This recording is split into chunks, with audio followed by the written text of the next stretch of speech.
Hi guys, ಇದು ಬಂದು ನನ್ನ ಬೇಬಿದು 1 ಮಂತದ್ದು ಇಂಜೆಕ್ಷನ್ಗೆ ಹೋಗೋ ದಿನದ ಲಾಗ್ ಆಗಿರುತ್ತೆ. ಬಾಣಂತಿಯರು ಕಲ್ಲಂಗಡಿ ಹಣ್ಣು ತಿನ್ನಬೇಕು ಬೇಡವಾ ಅನ್ನೋದ್ರ ಬಗ್ಗೆ ಡಿಸ್ಕಷನ್ ನಡೀತಿದೆ, ನೋಡ್ಕೊಂಡು ಬನ್ನಿ. ಎಣ್ಣೆ ಕುಡಿಸಿ ಕಲ್ಲಂಗಡಿ ಹಣ್ಣು ತಿನ್ನಿಸಿ ಹುಡುಗಿ ಸೀತಾವಕ್ಕೆ ಅವಾಗ ಹೇಳ್ತಾನೆ. ನಮ್ಮಮ್ಮ ಈ ಡೈಲಾಗ್ ಹೇಳ್ತಿರೋದು ನಮ್ಮ ಮನೆಯವ್ರಿಗೆ. ಅವರಂತೂ ಸೈಲೆಂಟಾಗಿ ಕಲ್ಲಂಗಡಿ ಹಣ್ಣು ತಿಂತಾ ಇದ್ರು. ಅಲ್ಲಿದ್ದ ಬಂದು ಕರ್ಕೊಂಡು ಹೋಗ್ಬೇಕು ಆಮೇಲೆ ಆಸ್ಪತ್ರೆಗೆ ಅಷ್ಟೇ. ಸರ್ ಕ್ಯಾ ಬಾತ್ ಹೈ ಸರ್.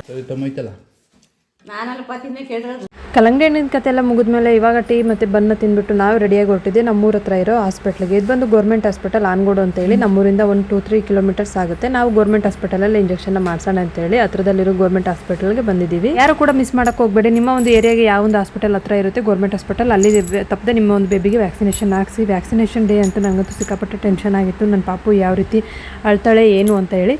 ನಾನಂತೂ ನಮ್ಮಮ್ಮ ಮತ್ತು ನಮ್ಮ ಮಾಮನ ಕೈಲಿ ಕೊಟ್ಬಿಟ್ಟು ಆಚೆ ಹೋದೆ. ಅವಳು ಅಳೋದನ್ನು ನೋಡೋಕ್ಕಾಗಲ್ಲ ಅಂತ ಹೇಳಿ ಪಾಪು ಇವತ್ತು 2 ಡ್ರಾಪ್ಸ್ನ ಬಾಯಿಗೆ ಬಿಟ್ಟರು. ಅದೇ ರೀತಿ 3 ಇಂಜೆಕ್ಷನ್ನ ಮಾಡಿದ್ರು, 2 ಕಾಲಿಗೆ 1 ಕೈಗೆ ಅಂತ ನೋವಿಗೆ ಅಳೋದಕ್ಕೆ ಸ್ಟಾರ್ಟ್ ಮಾಡಿದ್ಲು.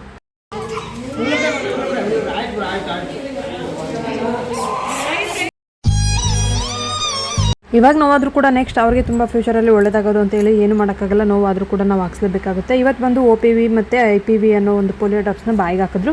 ಅದೇ ರೀತಿ ಇಂಜೆಕ್ಷನ್ ಬಂದು ಪೆಂಟಾ, PCV, ರೋಟಾ ಅಂತೇಳಿ ಮಾಡಿದ್ರು. ಇನ್ನೊಂದು ನೆನಪಿರಲಿ, ಪಾಪುಗೆ ಇಂಜೆಕ್ಷನ್ ಮಾಡಿಸೋ ಟೈಮ್ ಬಂದಾಗ 1.5 ಮಂತ್ ಆಗಿರ್ಬೋದು, 2.5 ಮಂತ್ ಆಗಿರ್ಬೋದು, ಈ ರೀತಿ ಅವ್ರ ಇಂಜೆಕ್ಷನ್ ಡೇಟ್ ಇದ್ದಾಗ ಅವ್ರಿಗೆ ಯಾವುದೇ ರೀತಿಯಾಗಿ ಹೆಲ್ತ್ ಅಪ್ಸೆಟ್ ಆಗಿದ್ರೆ ಇಂಜೆಕ್ಷನ್ ಅಂತೂ ಹಾಕ್ಸೋಕೆ ಹೋಗಬೇಡಿ. ಅವ್ರನ್ನ ನರ್ಸ್ನ ಒಂದ್ಸರಿ ಸಜೆಷನ್ ಕೇಳ್ಬಿಟ್ಟು ನೀವು ಇಂಜೆಕ್ಷನ್ ಹಾಕ್ಸ್ಬೇಕಾಗುತ್ತೆ. Thank you all. ಪ್ರತಿಯೊಂದು ಡೀಟೇಲ್ಸ್ನ ಕೂಡ ತಾಯಿ ಕಾರ್ಡಲ್ಲಿ ಕೊಟ್ಟಿದ್ದಾರೆ, ತಪ್ಪದೆ ನೋಡಿ.